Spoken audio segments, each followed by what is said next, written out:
Today on an all-new Dr. Phil.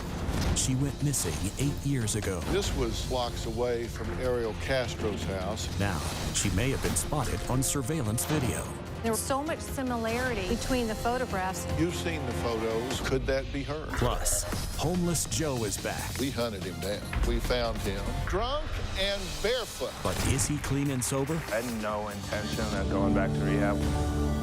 Let's do it. Have a good show, everybody. Here we go.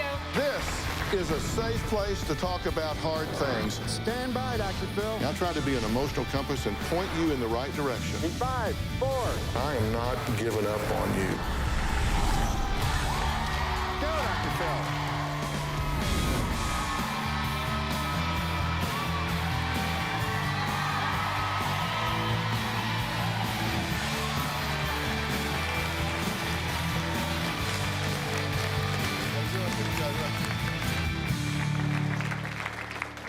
Today we are talking about two beautiful young women. Both vanish into thin air, never to be seen again. Years pass with no answers. But now, potential new clues have these cold cases heating up. First, a story back in the headlines after nearly 8 years. Ashley Summers disappeared from Cleveland, Ohio in 2007 when she was 14 years old. The FBI recently released this image of a woman taken from an ATM surveillance camera in Rhode Island, and they say it could be Ashley. Now, this photo has pushed Ashley's cold case back into the spotlight. Take a look. Ashley Summers has been missing since 2007. She was 14 at the time of her disappearance. She's the teenager who is feared to have been the fourth victim of Cleveland House of Horrors sicko Ariel Castro. Ashley Summers vanished just a few blocks from where Castro abducted Gina DeJesus and Amanda Berry. The recent discovery of Amanda Berry, Gina DeJesus, and Michelle Knight has put the focus back on missing person cases all over Ohio. If people have been found after being missing 10 years, we can find Ashley. Could a woman wanted in connection with a string of crimes in Rhode Island be a Cleveland teen who went missing in 2007? The FBI is asking for help identifying the woman spotted in surveillance video who bears a strong resemblance to Ashley Summers. Her family has renewed hope that their daughter is alive. Is it possible the woman caught on that surveillance camera is Ashley Summers?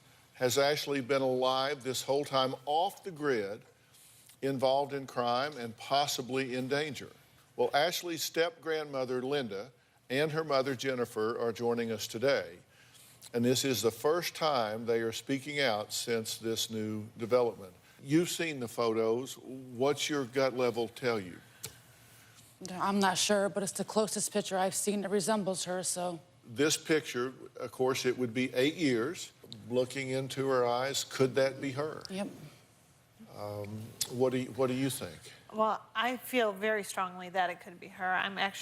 The photo was actually sent to me, and I compared it with her different pictures and felt strong enough that it was her to forward it on to the FBI. You say Ashley went missing on July 9th, 2007, and now this was 10 blocks away from Ariel Castro's house, and we all know what happened around that. That's where Michelle Knight was found along with Amanda Berry and Gina DeJesus. And when that situation broke, y'all thought at the time when Amanda Berry came out and said that there was Gina DeJesus and another girl there, you thought maybe that could be Ashley, right? Yeah, because I didn't hear about Michelle Knight, before that day. Michelle wasn't named at the time. You guys thought maybe that was Ashley, but it turned out it wasn't. He said, well, there's a fourth person in there, which turned out to be Amanda's 6-year-old, but you even had hope then. So you've had this roller coaster of thinking, well, maybe it's Ashley, maybe it's Ashley. Mm-hmm. So it's hard to kind of ride that roller coaster and then be disappointed time and again. Right. Now, in November of that year, after she had been missing several months, you think you spotted her. Yes. Shorter hair, but you think you spotted her. Yes. But by the time you could get around and see, she was gone. Right. So you can't be sure, but you think you spotted her. Right. Right. She was walking down the street looking into our car, and by the time we went back, my husband and I went back and forth, and I think it's her. No, I don't think it's her, because the hair was cut short, so you weren't really sure. I said, well, let's go, let's just turn around and see if it really is, to get like a second look. And by the time we got the car turned around and back down, she had gone down an alley, and we lost her. Okay. And then sometime the next summer, you got a phone call. Mm-hmm. Was it from her? It was from her. Definitely from you. Definitely from no her. No question in your mind, it was her At that voice. moment, no question in my mind. And what did she say? It's me, Mom, I'm okay, don't worry. Just that quick? Just one deep breath, that quick. And then hung up? Yep. It's me, Mom, don't worry, I'm okay, click. What did you think when you got that phone call? I was happy, I was excited, and I thought she was gonna call again, so I waited. Wow. Were you shocked to hear her voice? Yeah.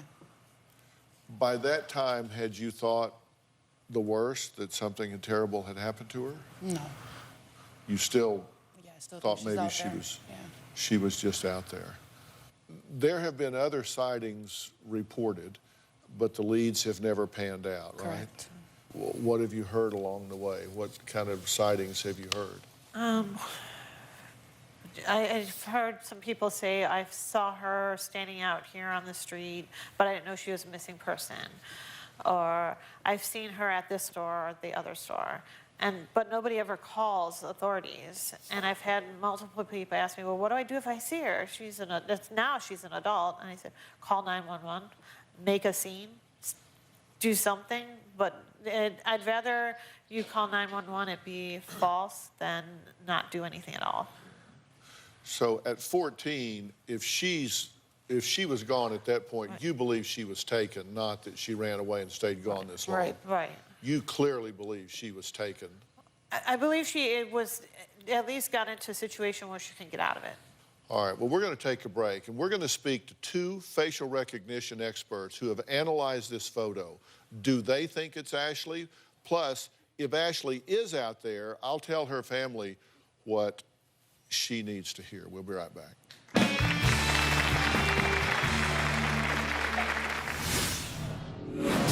So the first thing that happens is feature detection. Now that we have these 3D avatars, we can align them and calibrate them into a common coordinate system and then compare features.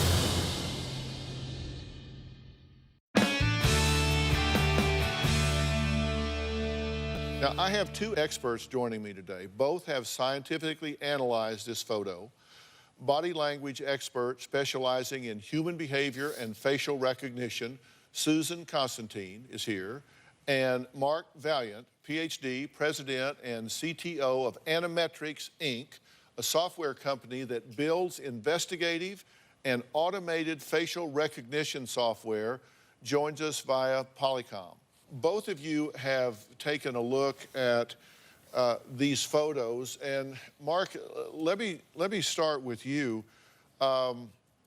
You have an amazing technology that takes a look at these photos from a scientific standpoint, looking at certain markers, and then evaluates it in terms of probabilities of whether or not it is two pictures are the same or different person, correct? What can you tell us about the technology, and then we'll take a look at it?